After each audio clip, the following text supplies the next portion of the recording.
الحمد لله رب العالمين والصلاة والسلام على أشرف الأنبياء والمرسلين سيدنا ومولانا محمد وآله وصحبه أجمعين۔ آج سورۃ المائدہ سے تفسیری گفتگو کا آغاز ہو رہا ہے۔ المائدہ عربی زبان میں دسترخوان کو کہا جاتا ہے جس پر کھانا چنا ہوا ہو۔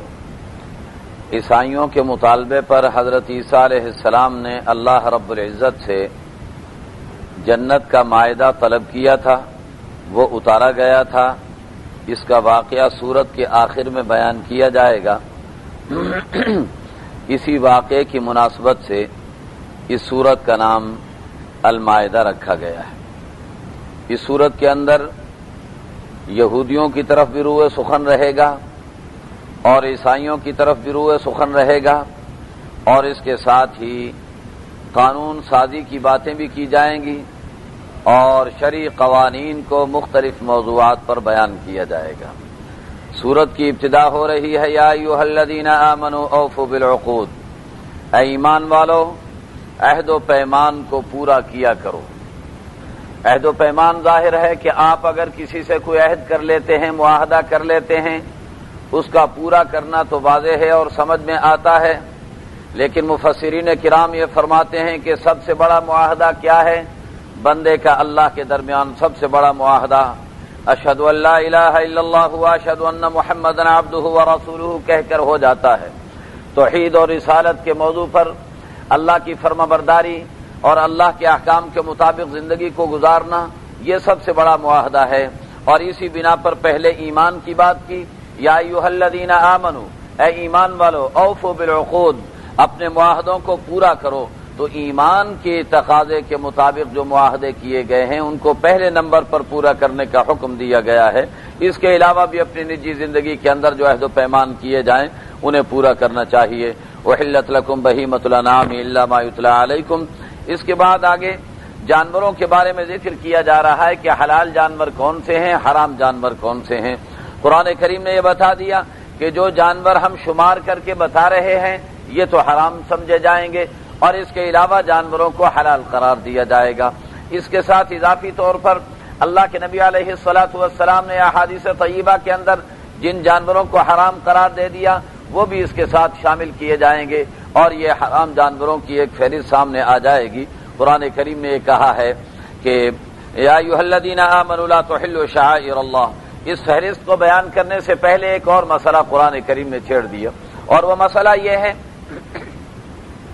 کہ ایک موقع پر مشرکین نے مسلمانوں پر حملہ آور ہو کر مسلمانوں کے بعض جانور پکڑ لیے تھے اور انہیں لے کر کے چلے گئے تھے۔ وہی مشرکین انہی جانوروں کو لے کر کے احرام باندھ کر کے خانہ کعبہ کی زیارت کے لیے چل پڑے، اور وہاں جا کر کے انہوں نے ان جانوروں کو قربان کرنے کا فیصلہ کر لیا۔ یہ موقع اس وقت ایسا تھا کہ وہ مسلمانوں کی زد میں تھے، مسلمان چاہتے تو انہیں پکڑ کر ان سے جانور چھینے جا سکتے تھے، چنانچہ مسلمانوں نے فیصلہ کر لیا کہ ان سے جانور چھین لیے جائیں۔ قرآن کریم اتر آیا اور قرآن کریم نے یہ کہا کہ وہ اگرچہ تمہارے مذہب کو ماننے والے نہیں ہیں لیکن خانہ کعبہ کا وہ بھی احترام کر رہے ہیں، اور خانہ کعبہ کے احترام میں احرام باندھ کر جانوروں کو وہاں ذبح کرنے کے لیے لے جا رہے ہیں۔ لہذا ایمان والو یا ایھا الذین آمنوا لا تحلوا شعائر اللہ ولا الشہر الحرام ولا الہدی ولا القلائد ولا آمین البیت الحرام یبتغون فضلا من ربہم ورضوانا۔ قرآن کریم نے کہا کہ ایمان والو اللہ کے شعائر کو حلال نہ کرو، اللہ کے شعائر کی توہین نہ کرو، اور حرمت والے مہینے کی توہین نہ کرو، اور ہدی اور قلائد کی توہین نہ کرو۔ ہدی اس جانور کو کہا جاتا ہے جو خانہ کعبہ میں ذبح کرنے کے لیے لے جایا جا رہا ہو حج یا عمرے کی وجہ سے، اور قلائد ان علامتوں کو کہا جاتا ہے جو ان جانوروں کے گلے میں لٹکا دی جاتی ہیں شناخت کے طور پر، جانوروں کو پہچاننے کے لیے کہ یہ قربانی کے لیے اللہ کے گھر میں لے جائے جا رہے ہیں۔ ان کے گلے کے اندر قلادہ ڈال دیا جاتا تھا، اور یہ اس بات کی علامت ہوتی تھی کہ خانہ کعبہ میں ان کو لے جایا جا رہا ہے۔ گویا ان سب کے پیچھے اصل احترام خانہ کعبہ کا ہے۔ سکھایا جا رہا ہے کہ کعبۃ اللہ کے احترام میں کعبۃ اللہ کے لیے نامزد کیے جانے والے جانوروں کو سے بھی تعرض کرنے کی اجازت نہیں ہے، اور کعبۃ اللہ میں حاضری کے لیے جانے والے، عمرہ کرنے والے اور حج کرنے والے جب احرام باندھ کر کے چل پڑے ہیں اور انہوں نے کعبۃ اللہ کو مد نظر رکھ کر کے احرام باندھا ہوا ہے تو تمہیں کعبۃ اللہ کے احرام کے اندر ان کے ساتھ کوئی تعارض نہیں کرنا چاہیے۔ وَإِذَا حَلَلْتُمْ فَاصْطَادُوا وَلَا يَجْرِمَنَّكُمْ شَنَآنُ قَوْمٍ أَن صَدُّوكُمْ عَنِ الْمَسْجِدِ الْحَرَامِ أَن تَعْتَدُوا۔ قرآن کریم یہ کہتا ہے کہ کسی قوم کی دشمنی کے اندر آ کر کے تم کہیں دوسرے پر زیادتی کرنے پر نہ اتر آؤ اور ان لوگوں کو اللہ کے گھر میں جانے سے نہ روکنے لگ جاؤ۔ وَتَعَاوَنُوا عَلَى الْبِرِّ وَالتَّقْوَىٰ وَلَا تَعَاوَنُوا عَلَى الْإِثْمِ وَالْعُدْوَانِ وَاتَّقُوا اللَّهَ إِنَّ اللَّهَ شَدِيدُ الْعِقَابِ۔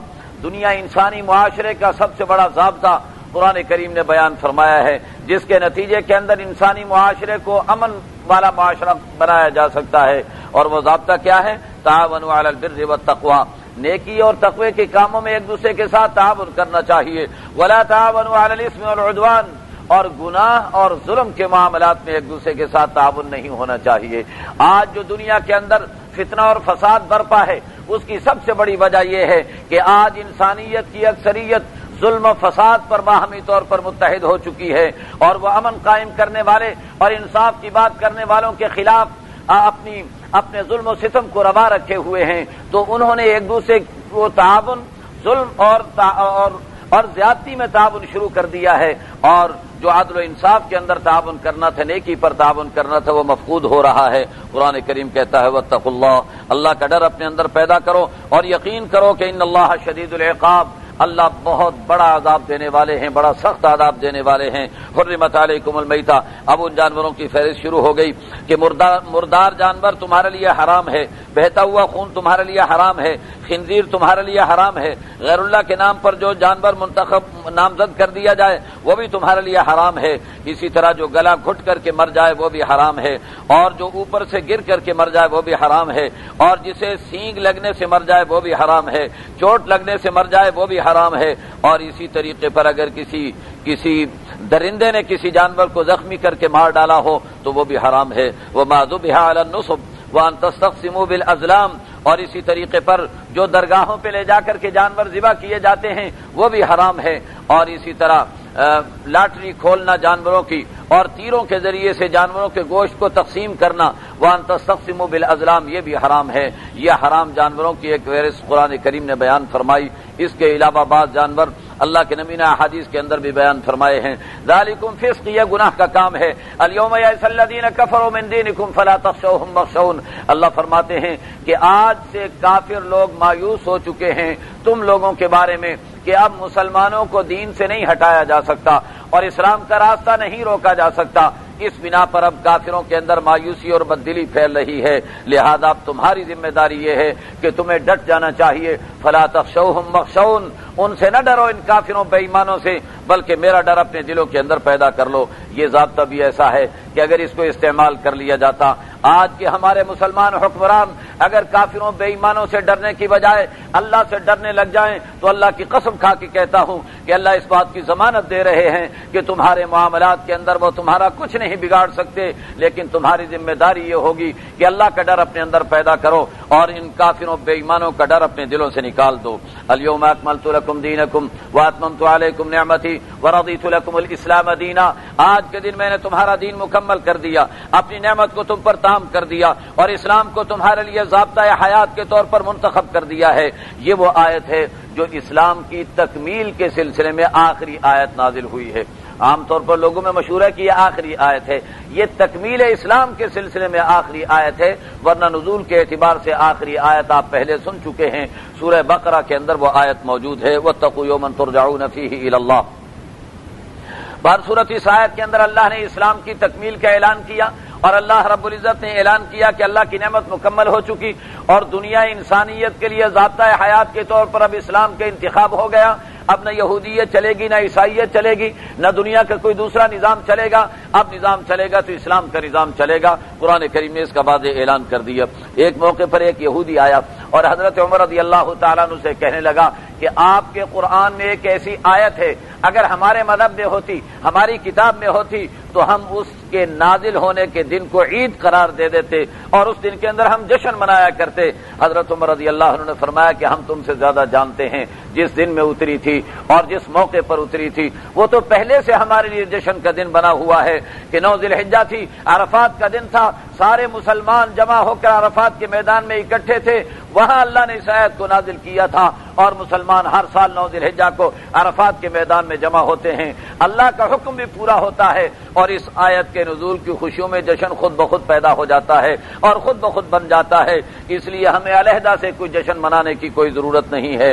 اس کے بعد قرآن کریم نے یہ بتایا کہ پوچھا یہ جاتا ہے کہ ہمارے لیے کیا چیزیں حلال کی گئی ہیں، اللہ تعالیٰ فرماتے ہیں کہ تمام پاکیزہ چیزیں تمہارے لیے حلال ہیں۔ وَمَا عَلَّمْتُم مِّنَ الْجَوَارِحِ مُكَلِّبِينَ تُعَلِّمُونَهُنَّ مِمَّا عَلَّمَكُمُ اللَّهُ، شکار کا ایک اصول بیان کر دیا اور شکار کا اصول یہ بیان کیا گیا ہے۔ اس زمانے میں یہ طریقہ تھا، آج اگرچہ اس پر عمل دیکھا نہیں ہے، کہیں دیکھا نہیں گیا ہے، اس زمانے میں طریقہ کار یہ تھا کہ شکرے اور باز انہیں سدھا لیا جاتا تھا اور کتوں کو سدھا لیا جاتا تھا اور ان کے ذریعے شکار کیا جاتا تھا۔ تو قرآن کریم نے یہ بتایا کہ اگر ان درندے جانوروں کو یا پرندوں کو تم نے سدھا لیا ہے اور سدھانے کے بعد انہیں شکار کے قابل بنا لیا ہے، پھر تم انہیں جانور پر شکار کو پکڑنے کے لیے بسم اللہ پڑھ کر کے چھوڑ دیتے ہو تو یہ جانور جا کر کے اگر آگے شکار پر حملہ آور ہوتا ہے اور شکار تمہارے پہنچنے سے پہلے پہلے مر جاتا ہے، تم اسے ذبح نہیں کر سکتے ہو، تب بھی وہ تمہارے لیے حلال ہو جائے گا۔ وَمَا عَلَّمْتُم مِّنَ الْجَوَارِحِ مُكَلِّبِينَ تُعَلِّمُونَهُنَّ مِمَّا عَلَّمَكُمُ اللَّهُ فَكُلُوا مِمَّا أَمْسَكْنَا عَلَيْكُمْ، لہذا وہ جانور تمہارے لیے جس شکار کو پکڑ لیں تو اسے تم کھا لیا کرو، وَاذْكُرُوا اسْمَ اللَّهِ عَلَيْهِ، اور اس جانور کو چھوڑتے وقت اللہ کا نام لے لیا کرو، وَاتَّقُوا اللَّهَ إِنَّ اللَّهَ سَرِيعُ الْحِسَابِ الْيَوْمَ أُحِلَّ لَكُمُ الطَّيِّبَاتُ، اللہ فرماتے ہیں وَطَعَامُ الَّذِينَ أُوتُوا الْكِتَابَ حِلٌّ لَكُمْ وَطَعَامُكُمْ حِلٌّ لَهُمْ، یہودیوں عیسائیوں کا ذبح کیا ہوا جانور بھی تمہارے لیے حلال ہے۔ یہاں لفظ طعام کا استعمال کیا اور مراد اس سے ذبیحہ ہے کہ ذبیحہ جو ہے وہ حلال ہے تمہارے لیے یہودیوں اور عیسائیوں کا بھی۔ لیکن یہ یاد رکھیے کہ بعض لوگ اس آیت کی روح سے یہ کہتے ہیں کہ یہودی یا عیسائی جس طرح بھی ذبح کر کے ہمیں دے دے ہمیں کھا لینا چاہیے، جیسے آج کل بجلی کا جھٹکا دے کر کے مارا جاتا ہے جانور کو، ذبح نہیں کیا جاتا، تو ایسی صورت کے اندر وہ ذبح کرنا شمار نہیں ہوگا۔ اور دلیل میری یہ ہے، قرآن کریم نے تو یہ کہا کہ یہودیوں عیسائیوں کا ذبیحہ جائز ہے، آگے تفصیل نہیں بیان کی، لیکن میں آپ سے پوچھتا ہوں کہ مسلمانوں کا ذبیحہ جائز ہے یا ناجائز ہے؟ کیوں جی؟ مسلمانوں کا ذبیحہ جائز ہے، لیکن اگر کوئی مسلمان گردن پر ذبح کرنے کے بجائے پیٹ میں چھرا مار کر ذبح کر دے تو جائز ہو جائے گا؟ نہیں جائز ہوگا۔ کیوں؟ اس لیے کہ اس نے اپنی شریعت کی پابندی نہیں کی۔ اسی طریقے پر اگر کوئی یہودی عیسائی اپنی شریعت کی پابندی کیے بغیر جانور ذبح کرتا ہے تو وہ حلال نہیں ہوگا۔ مسلمان کا ذبیحہ بھی وہ حلال ہے جو شریعت کی پابندی کرتے ہوئے کیا جائے، اسی طرح یہودیوں عیسائیوں کا بھی وہ ذبیحہ حلال ہوگا جو شریعت کی پابندی کرتے ہوئے کیا گیا ہوگا۔ اگر شریعت کی پابندی نہ کریں تو وہ ذبیحہ جائز اور حلال نہیں ہوگا۔ اس اصول کو پیش نظر رکھنا چاہیے، ورنہ حرام کھانے میں بہت سے لوگ مبتلا ہو جاتے ہیں۔ اس کے بعد قرآن کریم نے یہ بتایا کہ یہودی اور عیسائی عورتوں کے ساتھ مسلمان نکاح کر سکتے ہیں، البتہ مسلمان عورتوں کا نکاح یہودی عیسائی کے ساتھ نہیں ہو سکتا ہے۔ اس کے بعد قرآن کریم نے یہ بتایا ہے کہ جب تم نماز پڑھنے لگو تو ایسی صورت کے اندر وضو کر لینا چاہیے، اور وضو کے جو فرائض ہیں قرآن کریم نے انہیں بیان فرما دیا ہے، اور قرآن کریم نے یہ کہا کہ چہرے کو دھو لیا کرو، ہاتھوں کو کوہنیوں سمیت دھو لیا کرو، سروں کا مسح کر لیا کرو، اور پاؤں کو ٹخنوں سمیت دھو لیا کرو۔ یہ ہے فرائض ہیں۔ اس کے علاوہ جو باقی امور ہیں وہ سنتوں کے اندر شمار ہوتے ہیں، جنہیں اللہ کے نبی نے بیان فرمایا ہے، کلی کرنا، ناک میں پانی ڈالنا، پورے سر کا مسح کرنا، یہ سارا سنتوں کے اندر داخل اور شامل ہے، اور ایک عضو کو 3 دفعہ دھونا یہ بھی سنت کے اندر داخل اور شامل ہے۔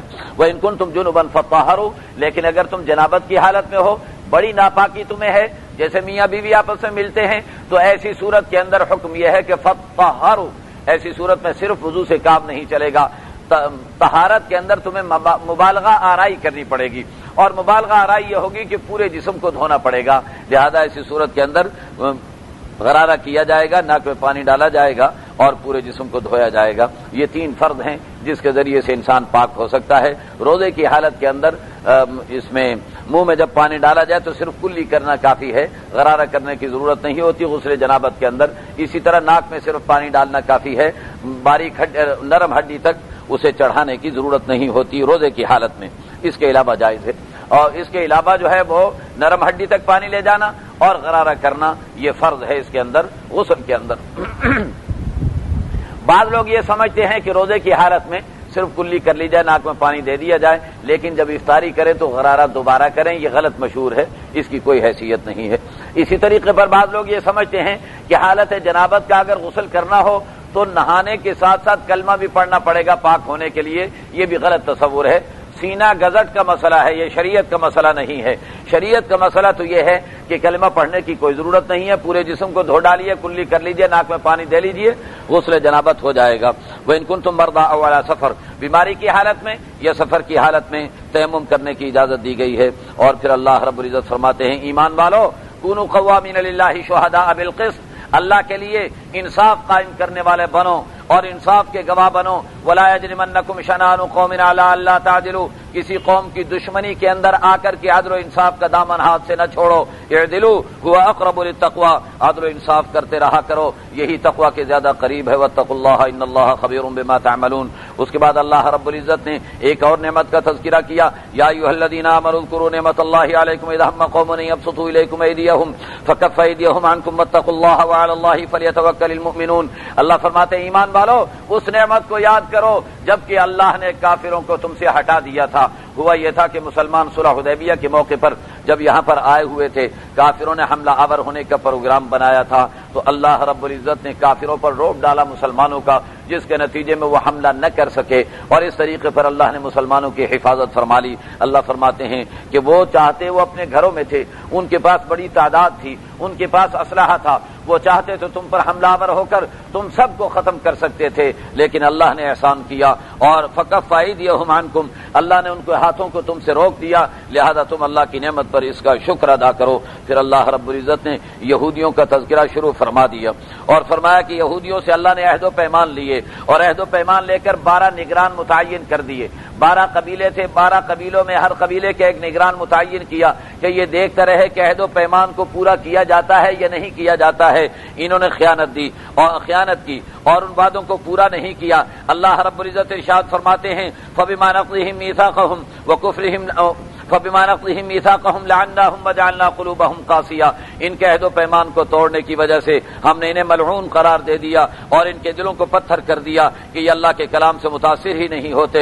يحرفون الكلم عن مواضعه ونسوا حظا مما ذكروا به، انہیں جو نصیحت کی گئی اسے تو بھلا دیا اور اللہ کے کلام میں انہوں نے رد و بدل شروع کر دیا۔ یہ یہودیوں کے ایک انداز تھا کہ اللہ کے کلام میں اپنی مرضی کے مطابق تبدیلیاں کرتے اور اپنی مرضی کے مطابق من مانے الفاظ اس کے اندر داخل کر لیا کرتے تھے۔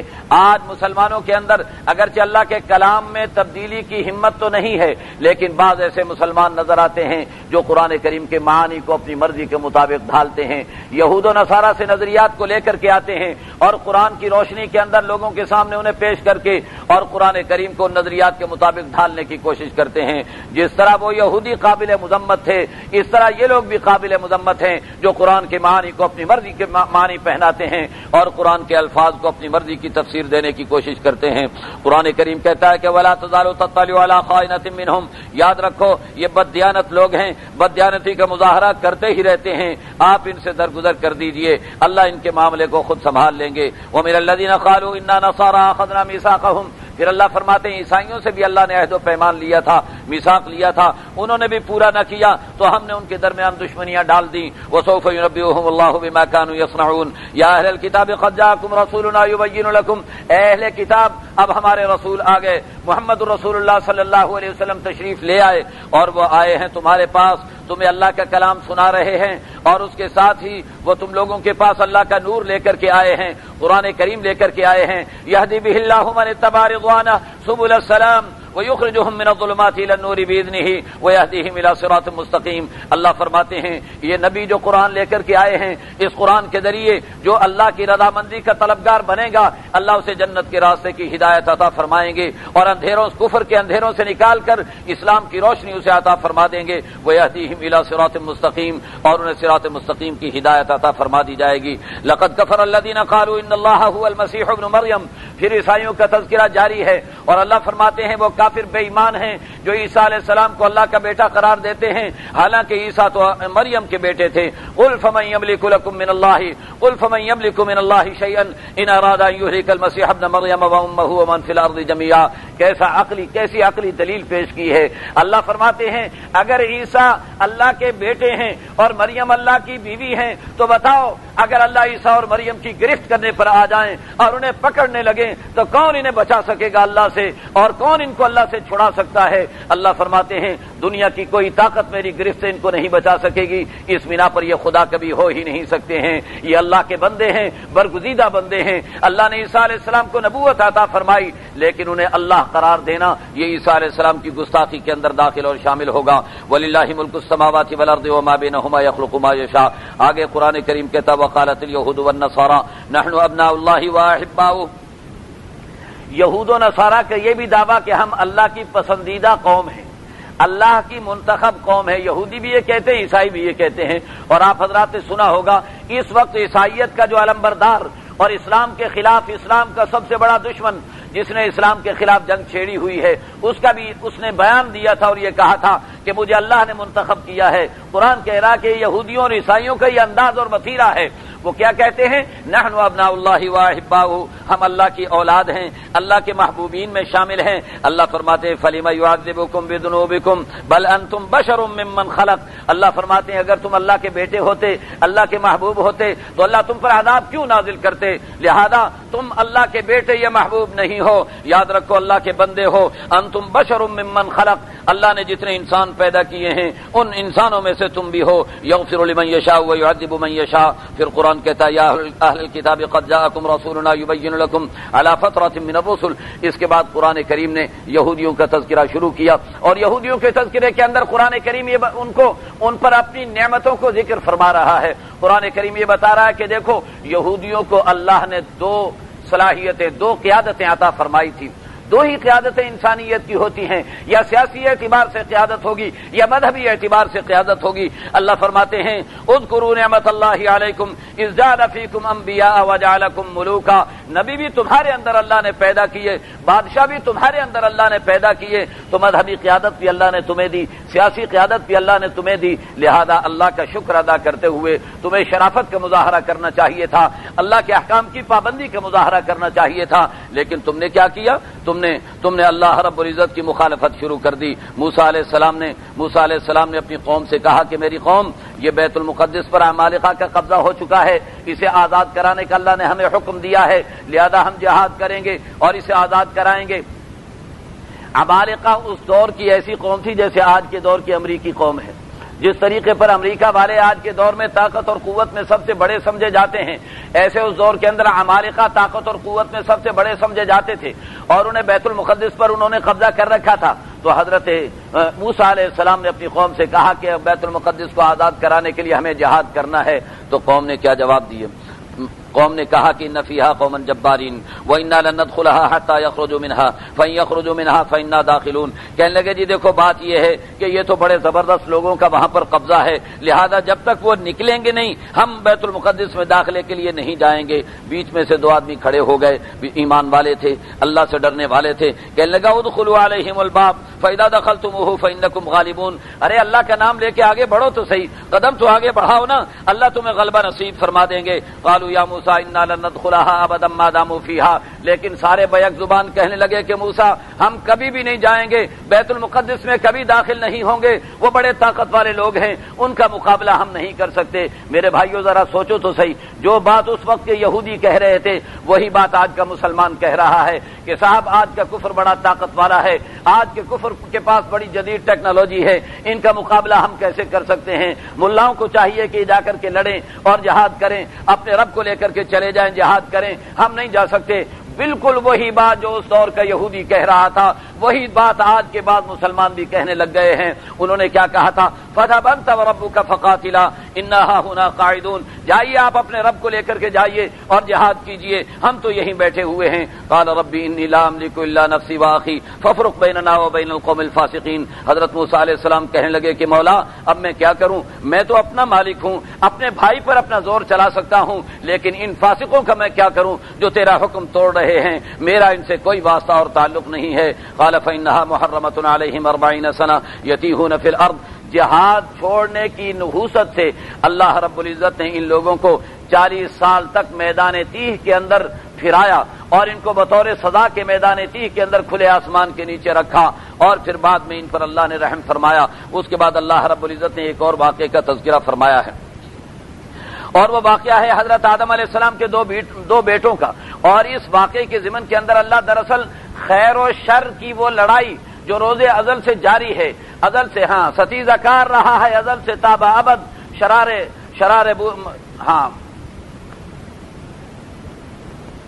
کیا ہے کہ حضور علیہ السلام ابتدا سے انتہا تک کفر اور اسلام کا مقابلہ رہا ہے، خیر و شر کا مقابلہ رہا ہے۔ تو قرآن کریم یہ بتا رہا ہے کہ آدم علیہ السلام کے 2 بیٹے تھے، ایک بیٹا نیک اور پاک باز تھا اور ایک بیٹا بدکار اور غلط تھا، بد چلن تھا۔ آپس میں دونوں کا مقابلہ ہوا، کہنے لگے کہ دیکھو اللہ کے ہاں مقبولیت کا تب پتہ چلے گا جب ہم قربانی کریں اور اللہ اسے قبول کر لیں۔ دونوں نے قربانی کر دی، ایک تو اس کی بھیڑیں تھیں، اس نے اپنی بڑی خوبصورت بڑی اچھی والی بھیڑ کو لا کر کے ذبح کیا اور قربان کیا، اور دوسرا جو گنہگار تھا اور بدکار تھا اس نے کیا کیا، اس کی کھیتی تھی، اس نے جناب والا وہاں سے جو سڑا بسا ہوا اناج تھا وہ لا کر کے رکھ دیا کہ صاحب یہ میں اللہ کے نام پر دے رہا ہوں۔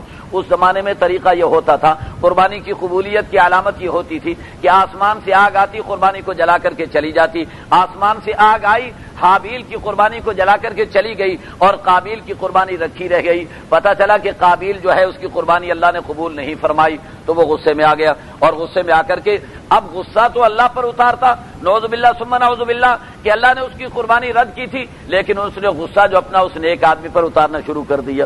جیسے آج بھی ہم سارا غصہ دینداروں پر، مولویوں پر اتارنے کی کوشش کرتے ہیں، جبکہ دیندار اور مولوی تو اللہ کی بات سناتے ہیں۔ اللہ کی قسم ہم تو اللہ کی بات آپ کے سامنے کہتے ہیں، چاہے کسی کی حمایت میں ہو چاہے کسی کی مخالفت میں ہو، ہم کبھی اس بات کو نہیں دیکھتے، ہم تو یہ دیکھتے ہیں کہ اللہ کا حکم ہے بیان کرنا ہے اور اسے ڈنکے کی چوٹ بیان کرتے ہیں۔ لیکن میں عرض یہ کرنا چاہتا ہوں کہ اس بے ایمان نے کیا کیا، اس نے حضرت حابیل پر حملہ کیا اور حملہ کر کے ان کو قتل کر ڈالا۔ جب انہیں قتل کر دیا تو اب اسے، یہ پہلا قتل تھا، پہلی موت واقع ہوئی تھی انسانیت کے اندر، تو وہ پریشان ہو گیا کہ اب یہ مر تو گیا، میں اسے کیا کروں۔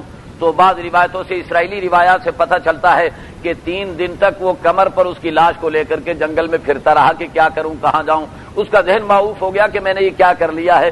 آخر اس نے دیکھا ایک جگہ تھک ہار کر کے لاش کو ایک جگہ رکھ کر کے بیٹھا ہوا پریشان تھا، 2 کوے آئے، آپس میں لڑے، ایک نے دوسرے کو مار دیا اور پھر زمین میں اس نے کھودا اور مٹی اس کے اوپر ڈال کر کے دوسرے کوے کو دبا کر کے اڑ کے چلا گیا۔ اب یہ کہنے لگا کہ یا ویلتا، یا ویلتا،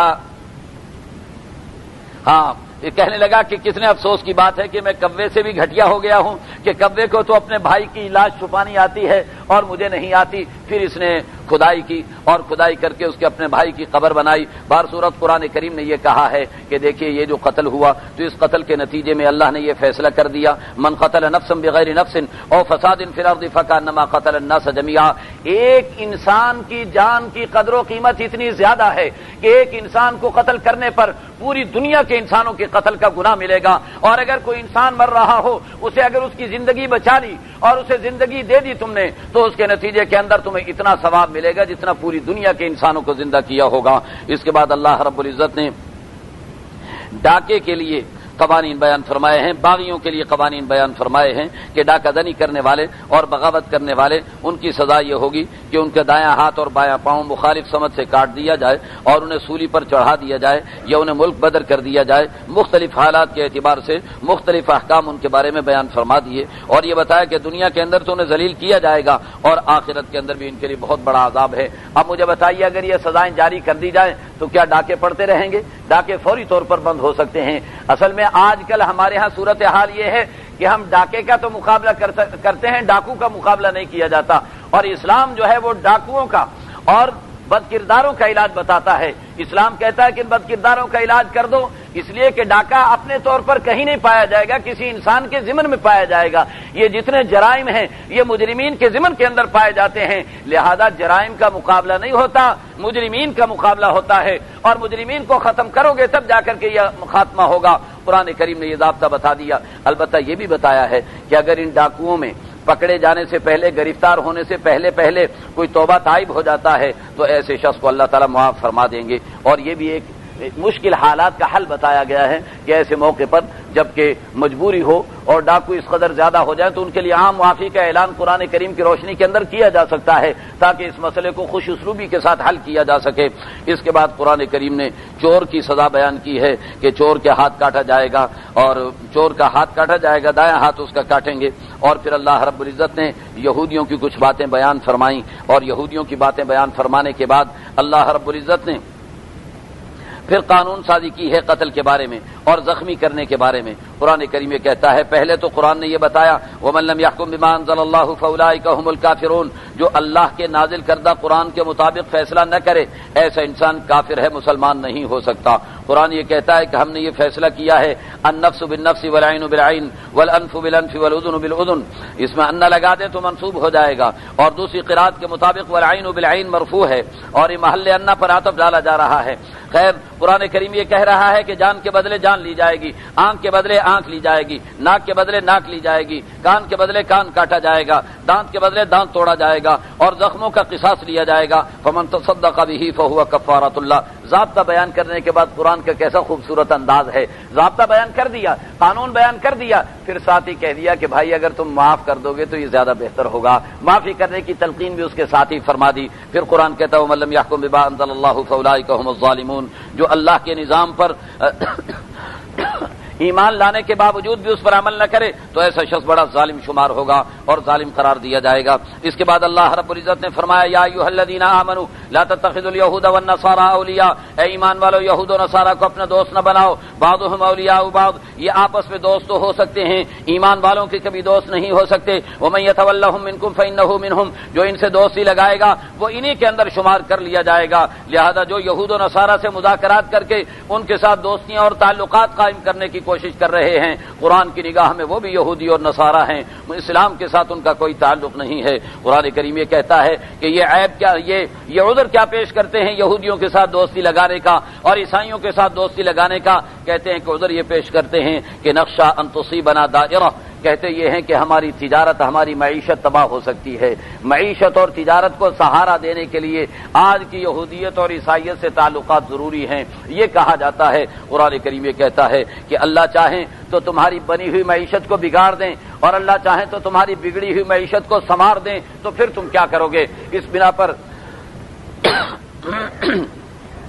قرآن کریم یہ کہہ رہا ہے کہ یاد رکھو یہ کوئی بنیاد نہیں ہے جس کی وجہ سے اللہ کے دشمنوں کے ساتھ دوستیاں قائم کی جائیں اور تعلقات استوار کیے جائیں۔ اس کے بعد اللہ رب العزت نے بتایا کہ اگر تم اللہ کے دین کو چھوڑو گے تو اللہ کا کچھ نہیں بگڑے گا، اللہ کسی دوسری قوم کو لا کر کے اپنے دین کا کام لے لیں گے۔ پھر اللہ رب العزت نے یہودیوں کی بعض عادات بد کا تذکرہ کیا اور یہودیوں کی بعض عادات بد کا تذکرہ کرنے کے بعد اللہ رب العزت نے اپنے نبی کو خطاب فرمایا اور خطاب فرماتے ہوئے کہا کہ یا ایھا الرسول بلغ ما انزل الیک من ربک وان لم تفعل فما بلغت رسالتہ، اے رسول آپ پہنچا دیجئے جو آپ کے رب کی طرف سے آپ پر نازل کیا گیا ہے، اگر آپ نے تبلیغ نہ کی اپنی رسالت کی تو یاد رکھیے وان لم تفعل، اگر آپ نے ایسا نہ کیا تو آپ یقین کر لیجئے کہ آپ نے رسالت کا حق ادا نہیں کیا۔ واللہ یعصمک من الناس، باقی رہا مسئلہ کے لوگوں سے تو اللہ نے وعدہ کر رکھا ہے کہ اللہ لوگوں سے آپ کی حفاظت فرما لیں گے۔ جب تک اللہ آپ سے کام لینا چاہتے ہیں اللہ آپ کو لوگوں سے محفوظ رکھیں گے۔ ان اللہ لا یہدی القوم الکافرین۔